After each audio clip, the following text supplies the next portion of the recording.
Hey, Kristin LaVanway here in Phoenix, and I want to talk to you a little bit about our hot Phoenix summers. There's a lot of misconceptions about what it's like to live here in the desert in the summer, and so I want to give you 5 facts about our Phoenix summers.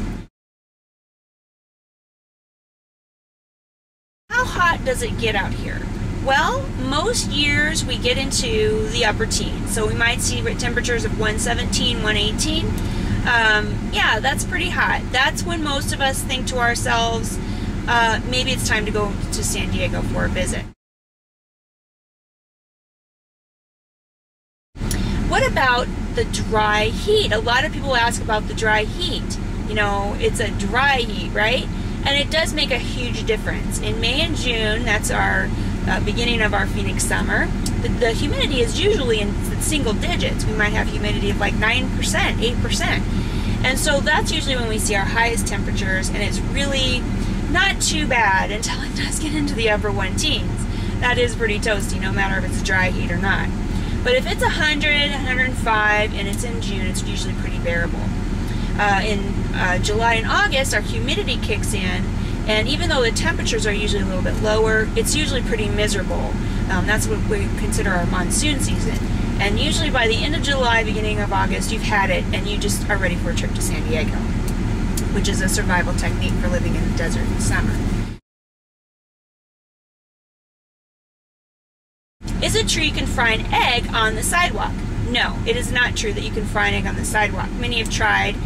It just doesn't get that hot here. Come on. It needs to be about 150, 175 degrees to fry an egg. But you probably can fry an egg inside your car. Within a few minutes in the Phoenix summers, your car temperature, the interior temperature of your car can reach over 200 degrees. So it gets pretty hot in there. That's where you need to do your cooking.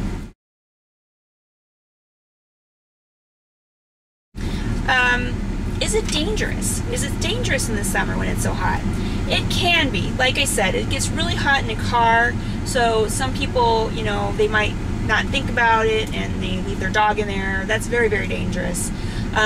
You know, everybody has air conditioning here, so it's usually pretty safe, but sometimes there's some problems with people who have health problems. Maybe their air conditioning is not working, and it can cause some health problems. But for the most part, I think it's pretty safe, even though it gets pretty hot.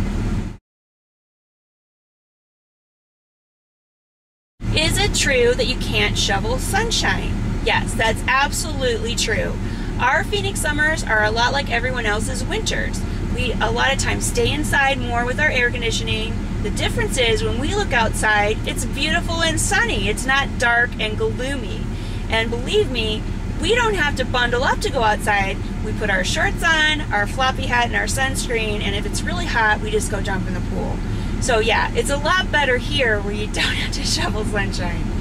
So I hope these tips help you understand it's not that terrible out here in Phoenix in the summer. But if you'd like to hear more, give me an email at kristin@hereinphoenix.com. I'd love to hear from you, and stay cool.